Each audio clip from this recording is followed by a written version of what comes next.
중용에 대해서 좀 집중적으로 한번 논의를 해보도록 하겠습니다. 중용은 말 그대로 책 이름이거든요. 책. 그 다음에 중용은 책 이름이면서 내용입니다. 오늘 그런 의미를 한번 깊게 다뤄보고자 합니다. 먼저 외제적인 측면으로 하고 내용으로 들어가면 동양에 뭐냐 그러면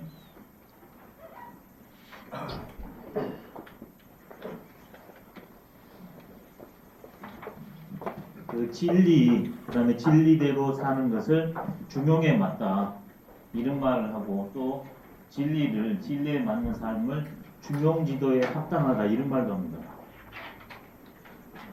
바로 이 내용에 대한 설명을 집중적으로 해놓는 게 중용이란 책입니다. 이게 중용은 두 가지 의미를 가져요.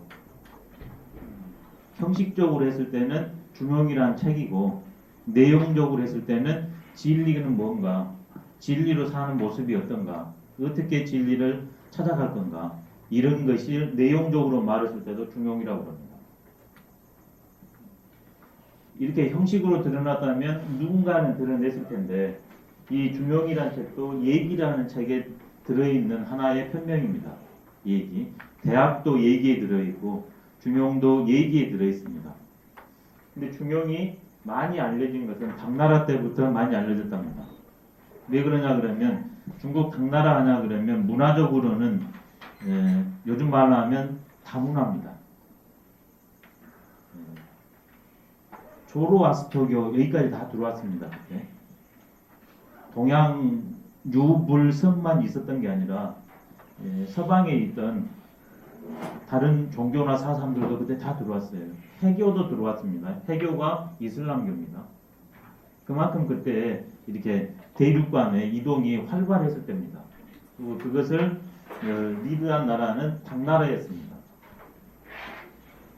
이렇게 세계적인 나라고 세계적인 관계 맺음이기 때문에 반드시 여기에는 기술 문명이 만나고 예술 문명이 만나고 그 정점에 있는 철학 종교가 만나게 됩니다. 이게 유학 내에서도 그 안에도 외를 전개인 불교가 들어왔고, 자생 철학인 도가가 도교로 하잖아요. 그 안에서의 갈등과 함께 철학화가 부각이 될 수밖에 없었는데, 자체 내에 있는 불과 성과의 관계 속에서도 유학의 철학이 부각이 돼줘야 돼요. 근데 밖에서 오는 그 종교, 철학에 대해서도 역시 맞대응을 해줄 필요가 있습니다. 그때 유학에서 이렇게 각광받은 경전이 얘기 속에 있던 대학과 중용입니다. 대학은 우리가 삼강경 8종옥이라고 했기 때문에 갈래를 딱딱 쳐놨잖아요. 근데 중용이라는 건 말 그대로 읽어보셔서 아시겠지만, 말 그대로 중용이 뭐냐에 대해서 아주 깊고 넓게 설명이 되어 있습니다. 훨씬 깊어요. 중용이라는 게.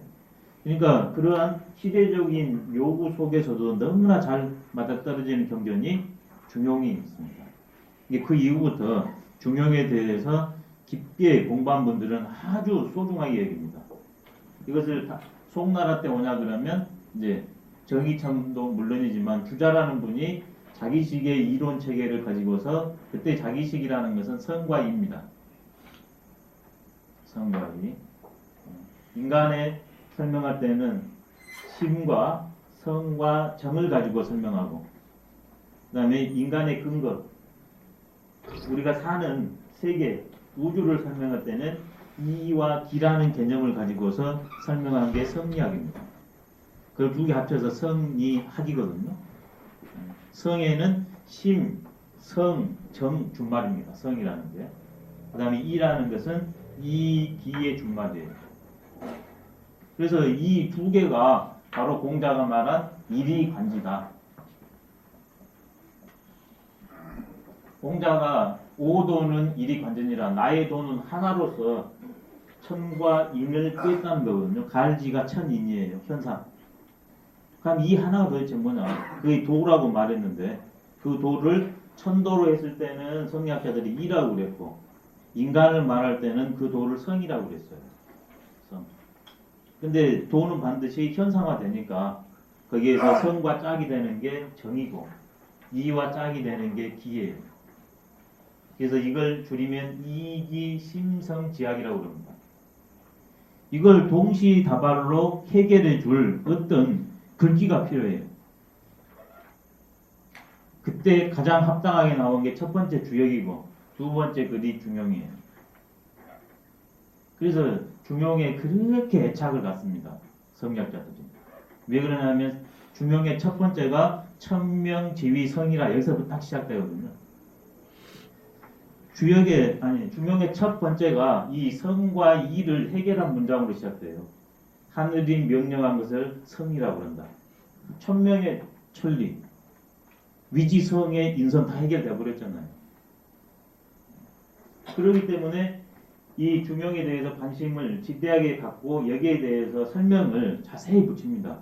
주자도 역시 중용, 장, 구, 서라고 거기에 붙이거든요. 그래서 중용이 단순한 얘기에 있던 하나의 편명에서 유학을 대표하는 경전으로 승격을 합니다. 대단한 철학서로 이제 박근홍을 봤죠. 그때 이것을 설명하는 측면에 있어서 뭘 제기하나 그러면 도통론을 제기합니다. 도통론.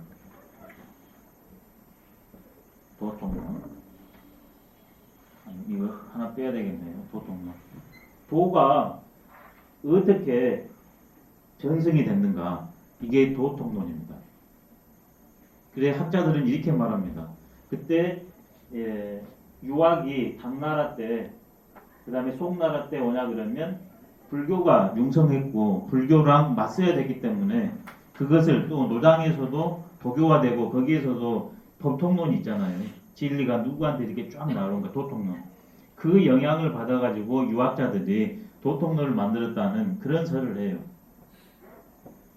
유학에는 도통론이 없는데 불교와 도교의 영향을 받아가지고 맞서기 위해서 도통론을 수립했다.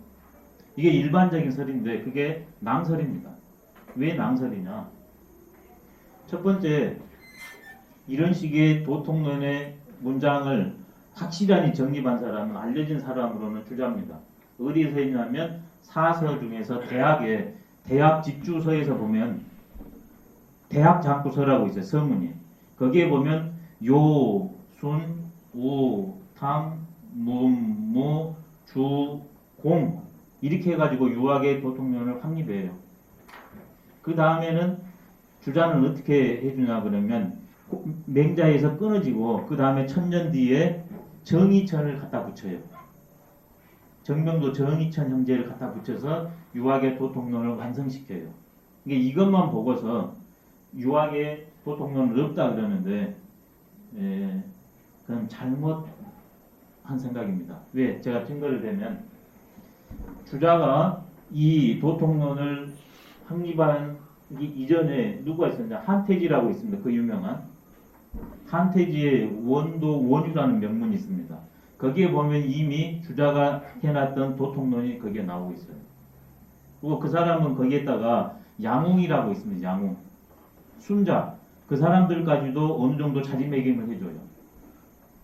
그 다음에 이렇게 오는 걸로. 근데 한유는 당나라 사람이니까 정의천, 정명정제는 없겠죠. 근데 주자는 후발 주자인데 거기에서 영향을 받았는데 양웅이나 순자는 딱 빼버려요. 물론 그것은 정의천의 논리를 그대로 잡아갖고 그럽니다. 주자 스스로 만든 게 아니라 벌써 당나라 때 나왔어요. 그럼 이때는 이럴 수 있거든요.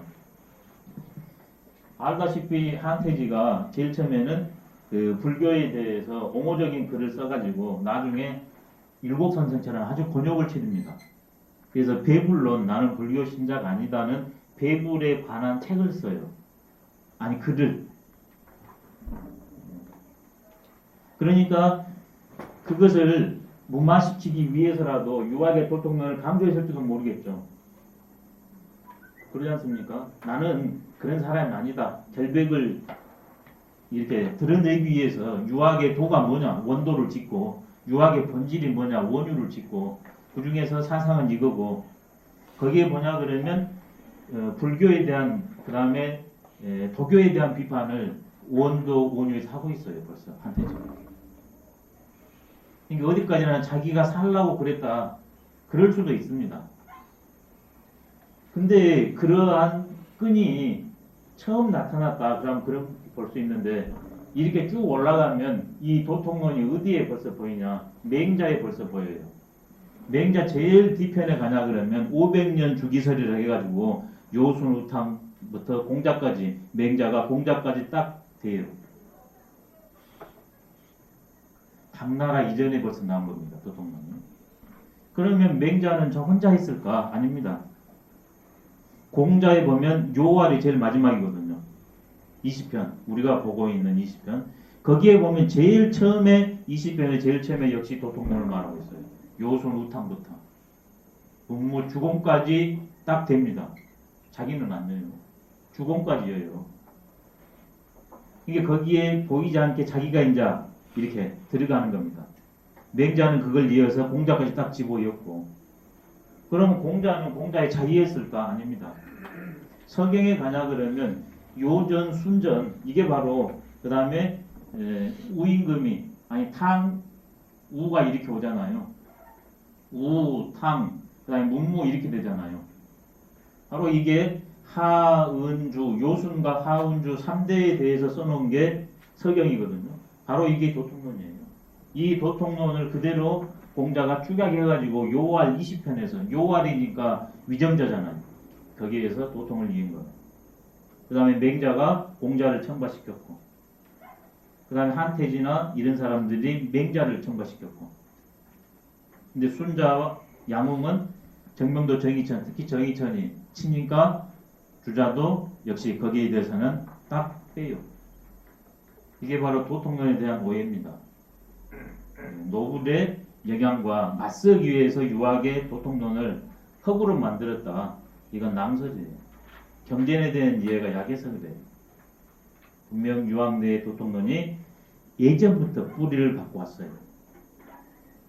그러면 왜 그런 말을 할까? 일리 있는 말입니다. 왜 그러냐면 다른 유학과 불교와 도교, 그 다음에 카톨릭 같은 경우를 봐요. 같은 점은 도통론 또는 법통론, 법맥론, 도맥론 같은 말입니다. 전부 다 있는데 다른 점이 있어요. 유학과 이런 종교들이나 사상하고 다른 점이 있습니다. 그 말 때문에 나오는데 뭐냐면 유학은 그 사람이 없으면 도통을, 법통을 안 줘요. 끊어버려요. 근데 다른 데서는 어떻습니까? 계속 이어지죠. 그래서 그걸 법맥이라고 그래요. 도통과 법맥은 같은 것 같은데 엄청 다릅니다. 도통은 진리를 통해 가지고 그의 개통으로 오는 것이 도통이고 법맥이라는 건 뭐냐면 그 법에 대해서 맥이 누구한테 흘렸냐 이렇게 돼요. 근데 자기들끼리는 도통했기 때문에 법을 줬다고 하는데 함량 미달인 사람도 있어요. 유학은 함량 미달일 경우에는 안 세워요. 그래서 유학이 종교성이 약한 겁니다. 다른 데는 종교 집단성이 강하니까 유지돼야 되는 정신적 상징이 있어가지고 그래서 계속 함량 미달이어도 이어요. 그래가지고 이제 난리 나잖아요. 지금 카톨릭이 지금까지 나오잖아요. 우리나라 불교에서도 내가 누구를 받은 맷도선이다 뭐 이러거든. 그런 분들은 별로 도통한 사람이 아니에요. 도통은 뭐냐? 유학의 도통은 자기가 아니라 주변 사람, 후대에서 그분의 학덕업이 도에 부합하다 해가지고 도통론을 부여합니다. 이게 같은 측면과 다른 측면인데 유학의 도통론의 독특한 면입니다. 이건 조금 알아둘 필요가 있어서 일부러 말씀을 드렸습니다. 근데 그것을 가장 잘 글로 쉽고 간단하게 설명한 게 도에 대해서 바로 중용책이라는 겁니다. 더 세부적으로 전폭적으로 폭넓게 설명한 것은 주역이고 이 부분만 특화시켜서 해놓은 게 중용이에요. 그래서 중용이 소중합니다. 첫째, 내적으로는 유학한테 소중하고 외적으로는 이런데 진리에 관심 있는 사람들, 어느 종파를 떠나서라도 중용이 소중합니다. 왜 그러냐면 동서양을 막론하고 전부 다 골든율이라고 황금율이라고 있죠. 전부 중용을 강조합니다. 불교에서는 중론이 있습니다. 제2의 부처라고 하는 용수보살, 이 사람의 주저가 중론입니다. 양극단을 배제시키고 원리를 가지고서 소통시키는 것. 그게 이제 원효로운 화생사상이거든요. 현실에 적용시킨 게. 서양 철학에 이렇게 하나의 물법을 정리한 사람이 플라톤, 아리스토텔레스 이렇게 되거든요. 아리스토텔레스 윤리학의 핵심 내용이 바로 중용입니다. 동서양이 다 같아요. 근데 그것을 설명하는 방식들, 내용성들이 조금 달라서 그러지 추구하는 건 다 중용을 추구해요. 중용지도, 중용지덕. 그러면 이것을 글자로 했을 때 누군가 했을 텐데 유학에서는 이 도통론에서 경전하고 산학하고 같이 해야 되기 때문에 대학을 증자한테 주거든요. 증자라는 말이 딱 한 번 나와요, 대학에. 근데 여기에 중용의 저자는 누구냐면 공자의 손자인 자사를 놓습니다. 사마천에 거기에 자사가 중용을 지었다고 나와요. 그냥 억설로 한 게 아니라 사마천에 거기에 근거를 해서 자사가 중용을 지었다는 거에서 자사가 중용을 지었다고 합니다. 이걸 모르는 분들은 또 꽤 맞추기 위해서 안증자명 맞추기 위해서 이랬다는 또 비판을 가하는데 조금 글을 조금 더 봐야 됩니다. 그렇게 되면 사마천의 그대 증거 입각해서 중용의 작자는 자사로 봤다. 그런 추론이 가능할 수 있습니다. 어떤 추론이 가능하냐면 손자는 할아버지를 직접 보거나 아니냐 그러면 풍문을 듣기가 쉽습니다. 자사는 누구냐? 공자의 손자입니다. 논어에 보시냐 그러면 성과 천도에 대해서는 자공이라는 그 똑똑한 제자 그러면 선생님의 드러나 있는 문장, 제도 이런 것은 제가 들어 알았는데 익히 선생님 말씀하신 성과 천도에 대해서는 아직 못 들었습니다. 그 말이 있거든요. 이게 정의천이라는 분은 그 줄을 내는데 뭐 이렇게 내냐? 공자가 성과 천도를 말하지 않은 것이 아니라 그때사 자공이라는 분이 공자의 성과 천도를 깨끗하게 이렇게 줄을 내요. 탁견이죠, 그죠? 옹호론 주로 볼 수도 있지만 그건 탁견입니다. 네, 공자가 만년의 희어가사, 만년의 주역을 좋아해서 위편삼절이라고 그랬거든요. 이게 자공이 공자를 모셨던 공자와 이 자사가 밭을 아니면 풍문으로 들었을 공자는 어떻게 했어요? 설법이 말하는 내용성이 다르죠. 이게 천과 인에 대해서만 자공이 말하지 않았다고 하는 천과 성에 대해서만 논현에는 줄기차게 말했을지 모릅니다. 만년의 휘역에서 6편3절이니까 주역은 천과 인의 문제거든요. 그러면 그것을 계승 발전해서 자사라는 이가 물론 제자들도 말을 했겠죠. 그걸 해가지고 하나의 자기 할아버지가 말하지 않았던 성과 선에 대한 문제로 완성시킨 게 중용일지도 모릅니다. 저는 그런 입장을 보고 있습니다. 지은이는 자사고 왜 그랬을까? 바로 공자의 논현의 관점이 천과 성에 대해 온통 집중되겠다. 그 다음에 춘추에서 전국 시절로 오냐 그러면 제자의 밭가락 해가지고 모든 사상들이 일어납니다. 그래서 찬화가가 필요해요. 춘추 전국 시절, 그 다음에 계사장과 중용이 바로 제 개인적으로 생각했을 때 공자가 유학을 토대로 잡은 이후에 최초로 일어난 유학의 철학화 사건이다. 중용과 계사장, 대학 이런 것들이.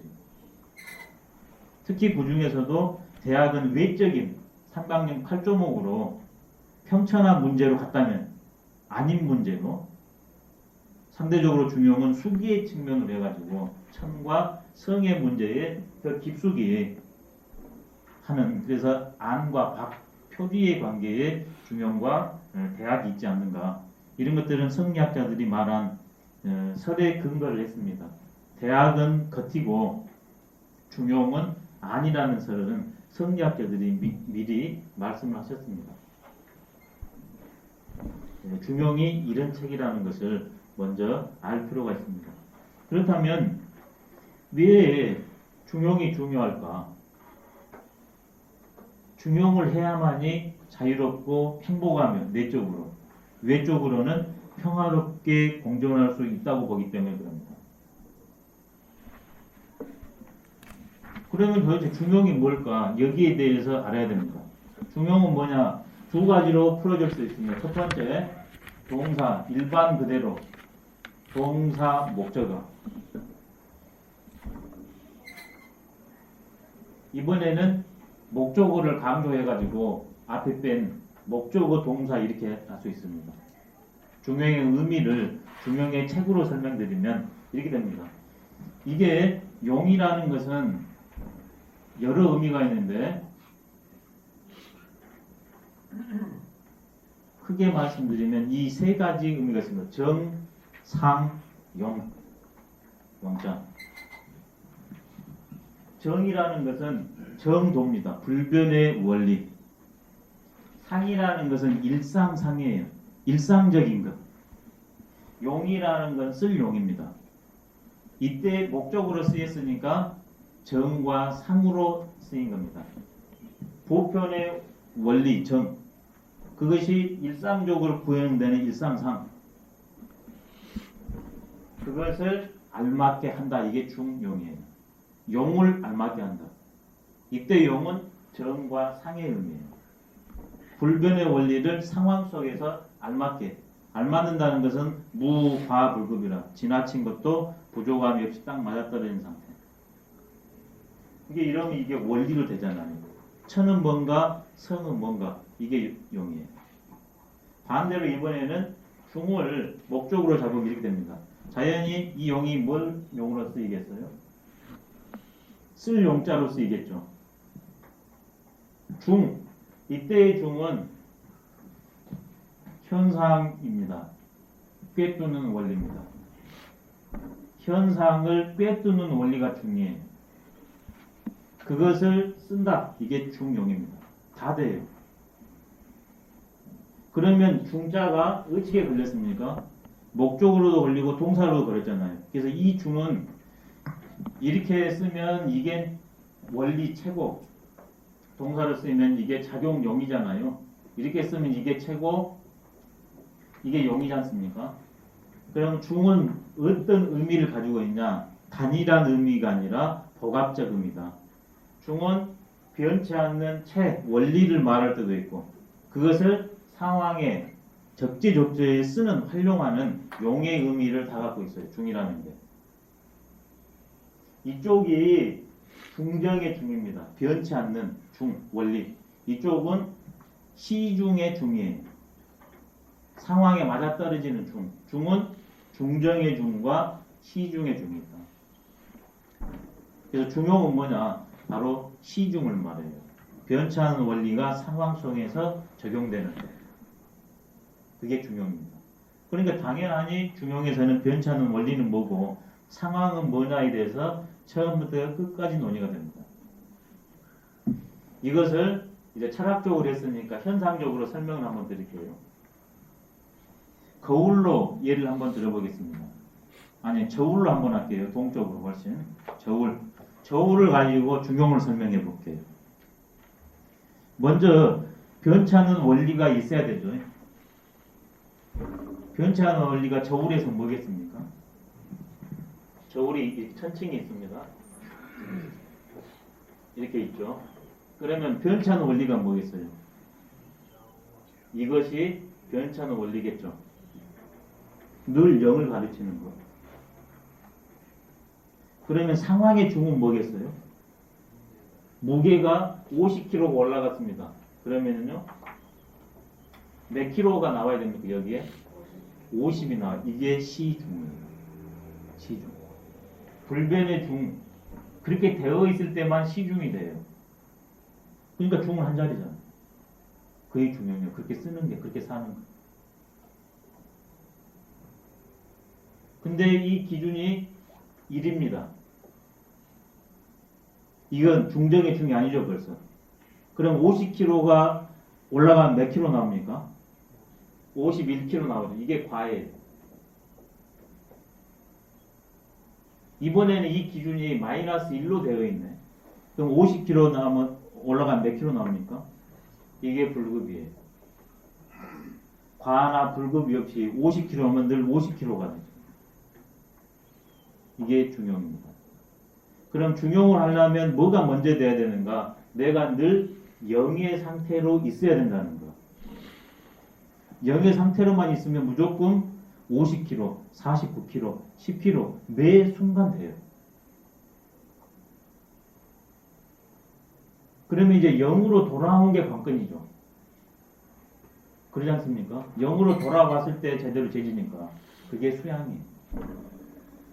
첫째, 나는 영이다. 그러면서 매 순간 잰다. 이게 나의 모습, 존재의 모습이다. 그러면 그렇게 살아야 되니까 영으로 돌아온 게 수양이에요. 그리고 상황마다 여러 상황이 오잖아요. 그게 바로 옳은 관계입니다. 인간관계도. 그 다음에 자연으로 가면 동물과 식물과 이 천지 조화에 만나는 것. 이것을 알맞게 하는 게 중용입니다. 근데 그 근거를 어디에 두냐? 천명지위성에 두고 처음부터 끝까지 설명해요. 그래서 중용을 뭐라고 그러냐? 신법의 대표라고 그럽니다. 신법. 법은 법이다. 진리다. 근데 어떤 진리냐? 마음. 네, 마음으로 파악을 하니까. 신법의 왕이라고 그럽니다. 중원을. 유학의 마음 공부가 어디 있냐? 그럽니다. 마음. 맹자의 맥구설이 있고, 근데 중용을 보고 맹자를 보면 맹자가 전부 신법이에요. 유학의 신법을 제대로 볼 수 있는 게 중용에서 볼 수 있죠. 그만큼 중용 보기가 어렵습니다. 이제 이런 구조를 알고 봐도 어려운데 이런 구조를 모르고 본다 너무나 어려워요. 근데 구조를 알고 보면 너무나 맛이 있는 게 중용이에요. 중용은 뭐냐? 나에 대한 설명이에요. 요즘 말로 하면 나 사용 설명서가 중용이에요. 흥미진진합니다. 그래서 첫 번째 나는 어떤 존재인가부터 나와요. 천명지위성이다. 거울로 한번 해드려볼게요. 이번에는 똑같은 건데 거울.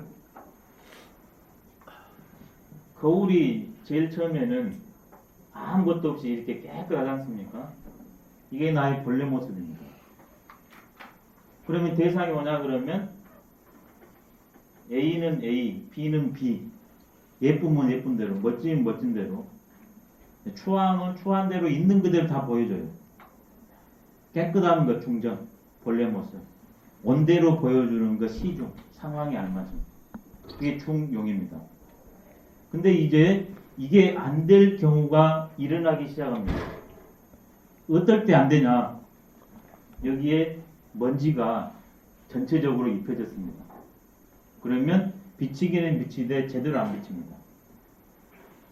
작동은 하지만 왜? 내가 벌써 본래 모습이 아니니까. 두 번째는 이런데 얼룩이 이렇게 많이 있습니다. 깨끗한데 다른 데는 있는 그대로 보이지만 여기는 안 보입니다. 세 번째는 이렇게 깨진 데가 있어요. 이렇게. 네 번째는 이게 통째로 그냥 떨어져 버려요. 이게 바로 내가 본래로는 중의 상태인데 중하게 살지 못한 이유입니다. 중용에서 그런 얘기도 전부 설명합니다. 선천적인 요소와 후천적인 요소로 그런 것을 하나씩 설명을 드리겠습니다. 나는 중용의 존재로 상황에 맞게 시중할 수 있는데 왜 그렇게 못하는가? 어떻게 하면 그걸 회복할까? 회복됐을 때 관계 맺기는 어떻게 될까? 그런 걸 논해놓은 게 중용이고 그런 입장에서 중용을 한번 7가지로 제가 준비를 해봤습니다. 지금 이게 이제 큰 중용에 대한 설명이고 이걸 구체적으로 7개로 해가지고 설명을 드려보겠습니다. 첫 번째, 중용이란 무엇인가 크게 설명을 드렸네요. 다시 말씀드리면 중용은 불변의 원리와 상황의 원리가 맞아떨어진 것이 중용이다. 그러면 이 중은 첫 번째 중간이 아닙니다. 두 번째, 이 중용이라는 것은 양극단이 아닙니다. 양극단이 중용이 아니라는 사실은 쉽게 이해가 됩니다. 근데 잘못 이해하면 중용 이꼴 중간이라고. 그래서 나온 말이 뭡니까? 군대 가가지고 1등 하지도 말고 꼴등하지도 말고 중간만 하라고. 이게 잘못된 중용의 이해입니다. 그럼 중용은 뭘까? 이렇게 얘기할 수 있습니다. 불변의 체는 없는 겁니다. 그래서 공간으로 하면 상, 중, 하가 아닌데 그때 상중하인 게 중용입니다. 상중하가 아니다는 것은 불변의 중용이고 그때 상중하라는 것은 상황성의 중용입니다. 그러니까 중간도 중용일 수가 이렇게 되면 이쪽 그때만. 근데 중간이 늘 중용일 수는 없어요. 이런 면에서 아리스토텔레스의 중용론이 중용과 다른 이유입니다. 아리스토텔레스도 덕을 추구합니다. 덕. 훌륭한 가치, 그것을 매 순간 구현하는 게 덕이거든요. 아레테라고. 근데 거기에 뭐냐 그러면 이런 측면과 함께 거기에는 이 중간을 취하는 측면이 조금 있어요. 용기와 만용의 중간. 이렇게 중간을 취하는 과불급을 없애는 중의 의미와 함께 중간을 취한다는 뉘앙스가 조금 풍기는 게 중용의 중과 다른 점이에요. 같은 점은 그 핵심을 꽂는다는 건 같지만 다른 점은 산술적 의미가 중용에 비해서는 조금 강조가 되어 있다. 그럼 이번에는 중론과의 차이점은 뭘까? 중론, 용수보살. 제2의 부처님의 화신이라고 하는 용수보살의 중론을 뭐냐 그러면 거기에도 8부 정도로 해가지고 8가지 상황에 양극단입니다. 그때 생사, 산다 죽는다, 하나다 둘이다, 거래, 간다 온다, 일이다 이다. 이쪽 한쪽으로만 진리를 주장할 수도 있잖아요. 이쪽만 주장할 수 있고 이건 진리가 아니다. 그래서 양극단이 아니에요. 첫 번째. 그러면서 거기에 맞아떨어지는 양극단을 해소시키면서 결론을 도출해내는 그런 측면으로는 중용의 중과 마찬가지예요. 그럼 다른 점은 뭘까? 다른 점. 중론의 중과 중용의 중의 다른 점은 뭘까? 첫 번째, 중론의 중은 인식론의 측면이 훨씬 강합니다. 중용의 중은 실천론적인 측면이 훨씬 강해요. 눈에 보였을 때. 그 다음에 중용의 중은 철저히 성의 근거에서 합니다. 변치 않는 그 무엇의 근거에서예요. 그 좌표를 설정할 때. 근데 중론의 중은 이 세상에 변치 않는 건 단 하나도 없다. 그래서 어떻게 관계 맺기를 할 거냐 여기에다 초점을 맞춰요. 중용을 지향하는 건 똑같아요. 근데 그 찾아가고 실천하는 방식이 여기에는 절대적인 성이라는 데 초점을 맞춰서 하는 거고 여기 중론에서는 모든 건 변한다. 관계 맺기다. 여기에서 해요. 상대적으로 중용에는 체가 유학의 중용은 체가 좀 더 강조되고 용수보살의 중론은 용이 좀 더 강조돼요. 개인적인 생각입니다. 중론 한번 권해드립니다. 중론요. 그 다음에 아리스토텔레스는 윤리학이라고 있어요. 윤리학. 그걸 같이 보시면 훨씬 유학의 이론적으로 중용의 의미뿐만 아니라 내가 행복할 수 있는 자유로울 수 있는 세상을 평화롭게 할 수 있는 답을 도출하기가 쉽습니다. 옳다 그름이 아니라 다 나에 대한 설명입니다. 중용의 유학의 중용, 용수보살의 중론, 그 그 다음에 아리스토텔레스의 윤리학 같이 보시면 좋을 것 같습니다. 그래서 여기에 이렇게 보냐 그러면 인간이 왜 이걸 할 수 있냐? 아까 전에 첫 번째 말씀드린 것처럼 중용에서는 천명지위 성이라 나의 존재가 중용의 존재이기 때문에 중용할 수 있다 이렇게 나옵니다. 중용할 수 있는 근거가 뭐냐 도대체 내가 중용이라는 거 이게 중용이라는 겁니다. 온 세상이 중용이에요. 그래서 중용할 수 있어요. 그 말씀이 천명지위성입니다. 이 세상은 중용의 세계다. 그래서 중용할 수 있다. 이게 어마어마한 선언입니다. 이게 중용의 세계라는 거예요. 다 중용할 수 있다는 겁니다. 요즘 말로 하면 쉽게 말하면. 근데 그 근거는 뭐냐? 성. 나로 했을 때는 내 안에 있는 정이 아닌 성의 자리에 있을 때 그게 가능하다. 그 다음에 나를 가능케 했던 하늘의 명령을 알아챘을 때 가능하다. 그러니까 자연히 천에 대한 문제가 도출이 안 될 수밖에 없습니다. 천은 뭔가? 그래서 중용이 천에 대한 문제를 굉장히 할애를 많이 해요. 뒷부분에 가면 온통 천에 대한 설명이 중용입니다. 앞에는 인에 대한 설명이고요. 한번 생각을 해보십시오. 중용은 천과 인에 대한 설명입니다.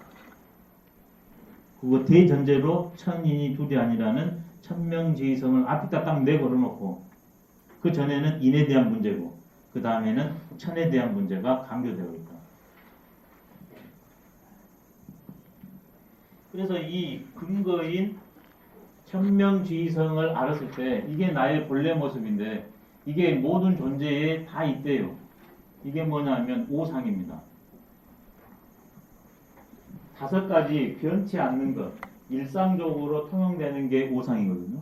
이 성의 내용은 제일로 확대했을 때 오상이에요. 인, 의, 예, 지, 신 중용에 나와요. 우리 인간은 인의지 신이 있기 때문에 오륜관계, 신, 의, 별, 서, 신을 딱딱 맞춰 할 수 있다 했습니다. 성자리가 오상이고 오륜이 정자지예요. 성자리가 최고, 오륜이 용이에요. 4개로 하면 인의 예지를 갖추고 있다고 그랬습니다. 3개로 하면 삼달떡이라고 인간이 보편적으로 존재가 보편적으로 갖고 있는 그 어떤 능력을 삼달떡이라고 그랬거든요. 그때는 지, 인, 용으로 말합니다. 2개로 했을 때는 인과 지로 말합니다. 하나로 말했을 때는 인으로 말합니다. 성을 하나로 줄이면 인이에요. 인. 그러니까 인이 단순한 감정, 이 측면이 아니라 지의 정을 전부 관통하고 있다는 걸 알 수 있습니다. 2로 말하면 지혜, 3개로 하면 인과 지혜를 어떤 상황이든지 실천하는 용. 용이 아주 용이네요. 인과 지를 매 상황 실천하는 게 용입니다. 4개로 하면 거기에다가 적절하게 관계 맺기를 하는 예가 들어가죠. 용은 의로 바뀌고 인의 지. 5번째는 신이 가죠. 신. 그 사실이 나한테 있다. 그 사실대로 관계 맺지 마시고. 성은 오상이다. 채로, 용으로 오륜이다. 이렇게 중용해서 근거를 대고 있습니다. 오상, 오륜. 그렇다면 이제 이 성의 의미를 조금 깊게 알아볼 필요가 있습니다. 오상, 오륜이 있는데 도대체 이것이 뭐가 하는데 오상, 오륜 작용을 하느냐. 그러면 이 성의 근거는 천이잖아요. 천의 명령이니까. 자연히 천에 대한 탐구가 안 될 수가 없습니다. 그래 뭐라 나왔냐. 성자는 천지도야요. 성지자는 인지도야라는 유명한 명제가 나옵니다. 이 성을 가지고서 천과 인을 아우릅니다. 우리의 본성은 뭐냐? 하늘 그것이 나한테 들어있는데 그것은 뭐냐? 이건 채로 말하면 참될 성자, 용어로 말하면 정성 성자입니다. 천이 모든 존재를 낳잖아요. 그렇게 천은 참돼요. 성자는 천지도여라. 참됨, 그것이 하늘에 들어있다. 생명에 들어있다. 그럼 성지자, 말 그대로 이것이 생명화되어 있으면 이 성을, 이 천을 성이라고, 이 성이 존재해 있는 것이 이 성이에요. 내 마음에 깃들어 있는 거예요. 그래서 태어나자마자 내 마음에 깃들어 있어요. 이게 성품성이에요. 참된 그것이 성이에요, 본성. 그럼 참된 건 뭐냐? 생명의 질서. 이게 참됨이에요. 이게 존재들은 어떻게 해야 되냐? 이 참되려고 살려고 해야 되겠죠. 그게 성지자예요. 이게 정성입니다, 정성. 정성스럽게 사는 것. 참되려고 노력하는 것. 참되게 사는 것. 그게 바로 인지도, 존재의 길이다. 존재들의 길이다. 대부분의 이 성자 했을 때 정성으로 해석하는데 그건 생각을 해봐야 됩니다. 성지자했다는 정성이 가요. 성자한테 정성이다. 안 맞습니다. 그러면 너무나 중요한 오류가 와요. 성이 참됨이고 생명 그 자체인데 그걸 정생이라고 해버리니 중용이 중용으로 읽히지가 않아요. 참됨입니다.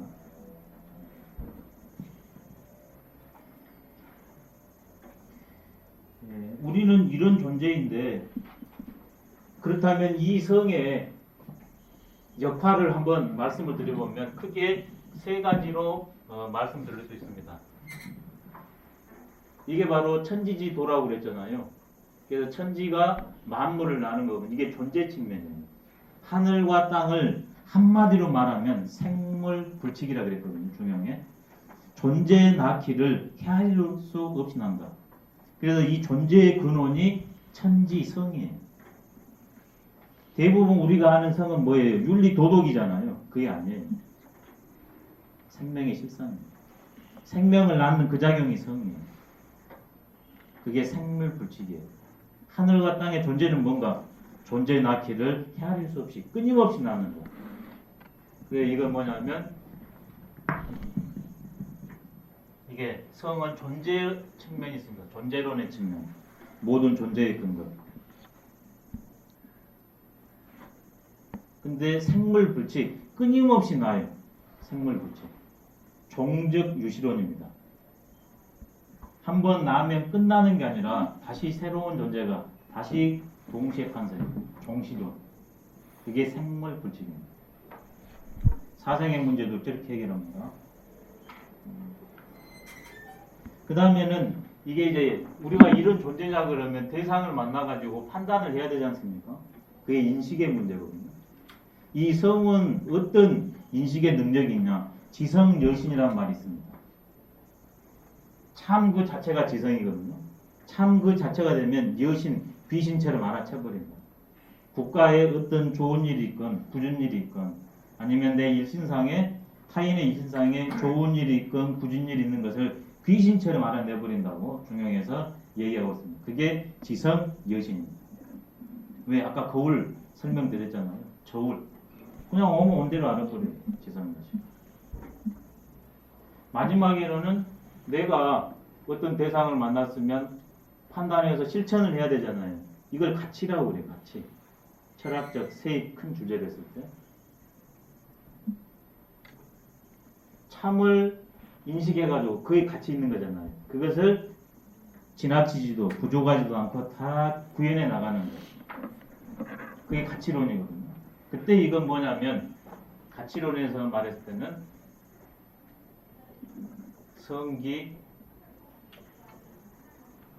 성물입니다. 존재로 했을 때는 불성무무지라는 말이 또 있어요. 불성무물. 성이 없으면 존재가 없다. 이게 불성무무지. 성하니까 존재가 되니까 불성무물. 그럼 이런 말을 할 수 있습니다. 예, 불가항력적인 일을 만나서 사람이 태어났습니다. 그럼 부모를 원망합니다. 시대를 원망해요. 이 논리로 보면 어때요?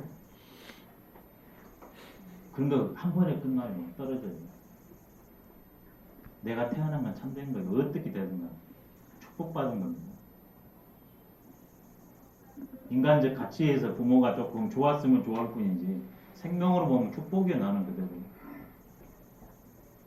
성자리가 얼마나 소중한가. 성이 없으면 존재가 없어요. 불성문을.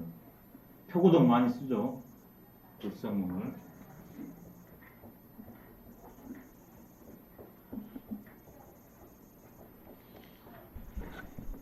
성이 없으면 존재가 없다. 인식 실천으로 다 해도 돼요. 내가 정성을 들이지 않으면, 참되지 않으면 나한테 의식되지 않는다. 이래야 돼요. 내가 정성을 들이지 않으면, 참되게 하지 않으면 결과가 없다.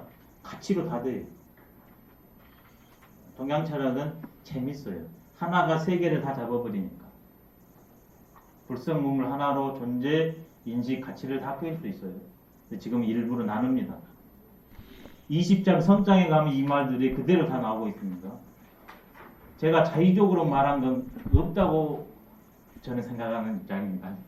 남들이 봤을 때는 자의적이라 말할지는 모르겠지만 저는 철저히 지금 원문의 근거에 하고 있는 겁니다. 다 원문에 있는 거예요. 지금 제가 말씀드린 게. 그러면 가치론으로 이 참을 나뿐만이 아니라 모든 존재가 그랬으면 좋겠잖아요. 그래서 내가 먼저 돼야 되니까 그게 성기예요. 나를 완성하는. 그 다음에는 다른 존재들도 나와 둘이 아니니까 그렇게 살아야 좋겠잖아요. 그게 다른 존재들을 이루어진다. 성기, 성. 이게 성자입니다. 참될 성, 본성 성자. 이걸 삶 속에 구현하는 사람이 그 유명한 성인성입니다.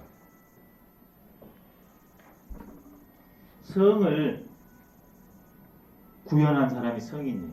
성인이 별거 아니에요. 그러니까 성인은 특정한 사람만 됩니까? 누구나 다 될 수 있습니까? 유학의 결론에서.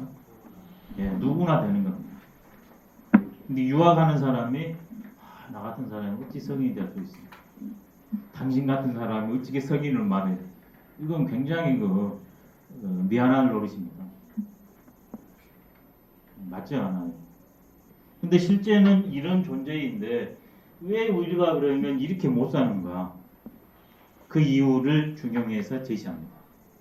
성의 존재인데 성으로 못 사는 이유. 왜 그런가? 첫 번째, 선천적 제약이 있다. 두 번째, 후천적 잘못이 있다. 선천적 제약은 뭐냐? 그 유명한 삼지삼행입니다. 인식 능력이 세 층이 있고 실천 능력이 세 층이 있다가 삼지삼행으로 제가 용어를 추계하겠습니다. 첫 번째, 이 성이 몸을 가지면 동시적으로 발생하잖아요. 이게 이 몸을 가지면 또 내가 부모 조상의 DNA를 동시에 물려받습니다. 그게 선천적 제약이에요. 그러니까 경험이나 인식 능력이 내가 경험하고 생각하지 않았다 할지라도 나한테는 벌써 습득되어 있어요. 근데 세 가지가 습득되어 있습니다. 첫 번째, 부모 조상의 선천적 경험과 인식 태도가 있고, 두 번째는 우리 민족 집단, 그 다음에는 천지 자연의 이거 모든 것이 선천적 제약으로 나한테 다 들어있어요. 다시 말하면 나는 개인적으로는 나지만 부모 조상이기도 하고 한민족 전체이기도 하고 우주 전체이기도 해요. 그러지만 천지 시공이 열려버리면 그것도 제약이거든요. 그런 선천적 제약을 갖고 있습니다. 그래서 어떤 이는 생지, 그냥 딱 알아버려요. 생지. 뭘? 성자리를 알아요. 전지전능이 아니라 뭐가 참된다, 뭐의 정성을 쏟아야 된다 하는 게 생지입니다. 이 생지를 전지로 아면 이건 맞지 않습니다. 두 번째는 학이지지입니다. 생이지지. 이제 후천적으로 태어나가지고 배워가지고 아는 사람이 있습니다. 학이지지. 세 번째는 고니지지. 선천적 제약도 심하고 공부해도 잘 안 돼요. 고생 해보고 경험해서 이거구나. 고니지지입니다. 이 세 가지 제약을 타고난 거예요.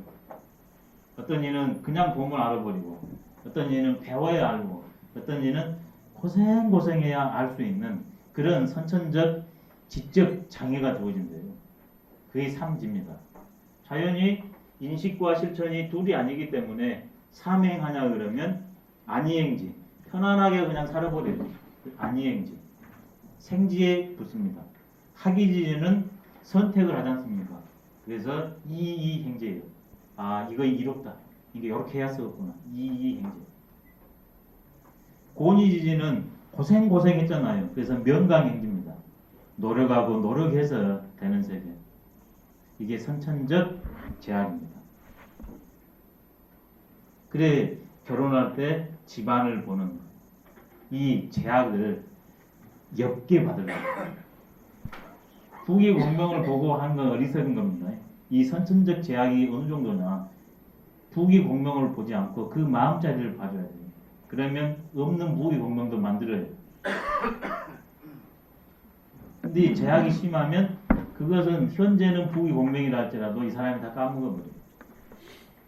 그래서 가풍을 보지 가산을 안 봅니다. 가풍, 가산. 다 보긴 해야 돼요. 근데 중점이 가풍을 봐야 된다. 가풍만 있으면 가산은 하루아침에 만들어내요. 후천적 제약은 뭘까? 이런 근거를 통해서 내가 경험하고 공부하고 사유를 해서 알잖아요. 바로 그것이 제대로 아는 경우도 있지만 제대로 모르는 경우도 있잖아요. 바로 그것이 제약을 줍니다. 몰라서 못해서 주는 제약도 있지만 잘 알고 잘해서 오는 제약도 있다고 중용은 두 가지 제약을 다 말합니다. 도가 위에 행해지지 않는 것, 도가 위에 드러나지 않는 것. 드러나는 것은 지적이요, 행해지는 건 실천이거든요. 그래서 인간이 몸을 가지면 지, 우, 현, 불초 네 부류로 구별할 수 있답니다. 지우는 지적인 측면을 강조한 거고, 현, 불초는 행을 강조하거든요. 그런 케이스가 네 케이스가 나오죠. 그러지 않습니까? 둘 다 좋은 케이스, 둘 다 나쁜 케이스. 지는 좋은데 행이 안 좋은 케이스. 지는 안 좋은데 행은 좋은 케이스 4개가 나오잖아요. 그래서 후천적으로 실천이 안 된대요. 도가 드러나지 않고. 잘난 사람은 이까짓 것 그런 거 알아서 뭐해. 그런 게 뭐 도라고 그런 거 할 필요 있어. 이래서 못한대. 그 다음에 지적 능력이나 실천 능력이 어린 사람은 나 같은 사람이 어떻게 그걸 할 수 있어. 특별한 사람만이 할 수 있어. 이걸 맹자가 자포자기라고 가져간 겁니다. 중용에서 말한 기질을 4가지로 나눈 것을 강한 측면은 맹자가 자포로 가져갔고 약한 측면은 자기로 가져간 겁니다. 네. 자사가 맹자의 선생이라는 말이 있고 맹자의 선생의 선생이 자사라는 말이 있거든요. 그 근거가 뭐냐면 맹자에 보면 성자는 천지도야요. 성지자를 사성자는 인지도야 이렇게 그대로 나와요.